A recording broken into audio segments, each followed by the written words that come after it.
ഇപ്പൊ എങ്ങനെയുണ്ട്? ഇപ്പം ട്രിവാൻഡ്രത്ത് വന്നിരിക്കുകയാണ്, ഈ പറഞ്ഞ പോലെ ദുബായ് ജോസ് കയറി ക്ലിക്കായിക്കൊണ്ടിരിക്കുകയാണ്. അപ്പൊ അതിനുശേഷം മലയാളികളെ കാണുന്നു, മലയാളികളെ ഏറ്റെടുത്തിരിക്കുന്നു, എങ്ങനെ തോന്നുന്നു? ട്രിവാൻഡ്രത്ത് മാത്രമല്ല, ലോകത്ത് എവിടെ പോയാലും എപ്പോഴും മലയാളീസിൻ്റെ സപ്പോർട്ട് എപ്പോഴും കാണും. ട്രിവാൻഡ്രത്ത് ഞാനിപ്പോൾ ഐ തിങ്ക് 1 year കഴിഞ്ഞ് വരെയാണ് ട്രിവാൻഡ്രത്ത്. So happy. ഇപ്പൊ ദുബായ് ജോസ് എല്ലാം ഏറ്റെടുത്തിട്ടുണ്ടല്ലോ. അപ്പൊ ആ സിനിമയിൽ എന്തെങ്കിലും പുതിയൊരു ദുബായ് ജോസിന്റെ സിനിമ വരാൻ സാധ്യതയുണ്ടോ? ഇനി ഇതൊക്കെ കണ്ടിട്ട് ഒരാളുണ്ടാകട്ടെ ദുബായ് ജോസ് എന്ന്. പക്ഷേ സോഷ്യൽ മീഡിയ കുറേ പോസ്റ്റൊക്കെ അടിച്ചിറക്കിയിട്ടുണ്ട്. അമൽ നീരജ് ദുബായ് ജോസ് പാർട്ട് 2 ജലോത്സവം പറഞ്ഞു കിട്ടിയിട്ടുണ്ട്. It's not easy. ഒരു സിനിമ ഉണ്ടാക്കുന്ന പെട്ടെന്ന് ഈസി വളരെ എളുപ്പമുള്ള കാര്യമല്ല. ഉണ്ടായാൽ സന്തോഷം. ഈ ഇപ്പോഴത്തെ ജനറേഷനാണ് ഇത് മൊത്തം ഏറ്റെടുത്തിരിക്കുന്നത്. ഇത് അത്യാവശ്യം കുറേ വർഷം പഴക്കമുള്ള സിനിമയാണ്. അപ്പോൾ ഇന്നത്തെ ജനറേഷൻ ഏറ്റെടുക്കുന്ന സമയത്ത് എങ്ങനെ ഈ ജനറേഷൻ്റെ അടുത്ത് എന്താണ് പറയാനുള്ളത്? ജനറേഷൻ അടുത്ത് പറയാനൊന്നുമില്ല. ഐ തിങ്ക് എന്തോ ഒരു അടിച്ചു കയറി വാന്ന് പറഞ്ഞത് അവരുടെയിലേക്ക് എന്തോ ഒരു കണക്ടിവിറ്റി ഉണ്ട്.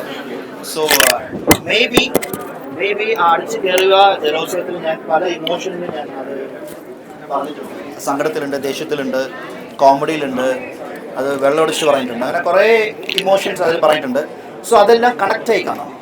പ്ലസ് അടിച്ച് കയറി വാങ്ങുന്ന ഒരു വാക്ക് you can use it in any time, ഏത് മൂമെൻറ്റിലും, സങ്കടത്തിലോ ഒരു ഫ്രണ്ട്ഷിപ്പിലോ. ഐ തിങ്ക് മെയിൻലി ബിറ്റ്വീൻ ഫ്രണ്ട്സായിട്ട് പറയുന്നത് അത് ലോട്ട് ഓഫ് കണക്ടിവിറ്റി കാണും. സോ അതായിരിക്കും അതങ്ങോട്ട് കയറിപ്പോയത്. അല്ലല്ല, സിനിമയിലുള്ള ഡയലോഗാണ്, ഉണ്ടായിരുന്നതാണ്, റൈറ്റർ ചെയ്തതാണ്, എല്ലാം ഉണ്ടായിരുന്നു. പ്ലസ് അൾട്ടിമേറ്റ് തിങ് ഇസ് ഡയറക്ടറാണ് അത് ചെയ്യിപ്പിച്ചെടുത്ത് അത് വർക്ക് ഫോർ ആൻ ആക്ടർ.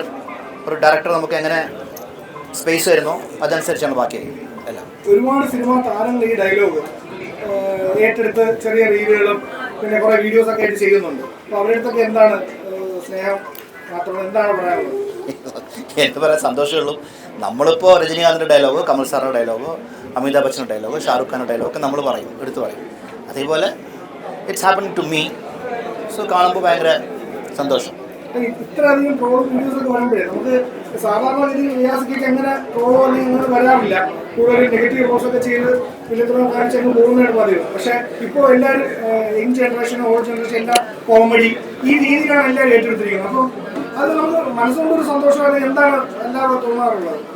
ഓ, ഇതൊരു ചോദ്യമാണല്ലേ. ഇതെങ്ങനെ എക്സ്പ്രസ് ചെയ്യും ഞാൻ? ചാടി കുത്തി പറയണോ? തലകുത്തി പറയണം. ഞാൻ നേരത്തെ പറഞ്ഞില്ലേ, ചില ഫീലിങ്സ് നമുക്ക് എക്സ്പ്രസ് ചെയ്യാൻ പറ്റില്ല. ചില ഫീലിങ്സ് ഓക്കെ. ഇപ്പം അമ്മയോടുള്ള സ്നേഹം നമ്മളങ്ങനെ എക്സ്പ്രസ് ചെയ്യാൻ പറ്റില്ല. സോ അതുപോലെയാണ് സെയിം ഫീൽ. പുതിയ സിനിമ വരാൻ പോകുന്ന ബക്രീദിന് തമിഴുണ്ട്, മലയാളമുണ്ട്. TS സുരേഷ് ബാബുയുടെ AK സന്തോഷ് എഴുതിയ DNA ഉണ്ട്. പിന്നെ ഞാൻ നേരത്തെ പറഞ്ഞ പ്രതികാര പടമുണ്ട്, സുന്ദർശീല പടമുണ്ട്, വെബ് സീരീസ് പോയിക്കൊണ്ടിരിക്കുന്നത്. സോ ലിസ്റ്റ് ഷോർട്ടാക്കിയുള്ളൂ, ഉണ്ട്, കുറച്ചുണ്ട്. എപ്പോഴും കുറച്ചു നേരം മുമ്പോടെ എപ്പോഴും നല്ല സിനിമകളിൽ ഒഴിച്ചുകൂടാൻ പറ്റാത്തൊരു ആക്ടറാണ് റിയാസ് ഖാൻ. ഇപ്പോൾ കുറച്ചു കാലമായിട്ട് കാണുന്നില്ല, തമിഴിൽ, തെലുങ്കിൽ അങ്ങനെയൊക്കെ പോകുന്നുണ്ട്. ഇനി തുടർച്ചയായിട്ട് മലയാളത്തിൽ കൂടുതലായിട്ട് കാണും. എല്ലായിടത്തും ചെയ്യുന്ന ഒരാളാണ് ഞാൻ. തുടർച്ചയായിട്ട് എല്ലായിടത്തും ഉണ്ടാവട്ടെ. മലയാളത്തിലും ഉണ്ടാവട്ടെ, തമിഴിലും ഉണ്ടാവട്ടെ, തെലുങ്കിലും ഉണ്ടാവട്ടെ, എല്ലായിടത്തും ഉണ്ടാവട്ടെ. സന്തോഷമുള്ളൂ. എന്താണ് പ്രേക്ഷകർക്ക് പറയാനുള്ളത്? Love you. ദുബായ് ജോസിന്റെ ഡയലോഗ് ഒന്ന്. ഗോഡ്സ് ഓൺ കൺട്രി അല്ലേ, അങ്ങനെ മതാപന്മാരും സായിപ്പന്മാരും അങ്ങനെ അടിച്ച് കയറി വരട്ടെ. ഇത് വേറെ ഡയലോഗാണ് കേട്ടോ, ആ ഡയലോഗല്ല. ഓക്കെ.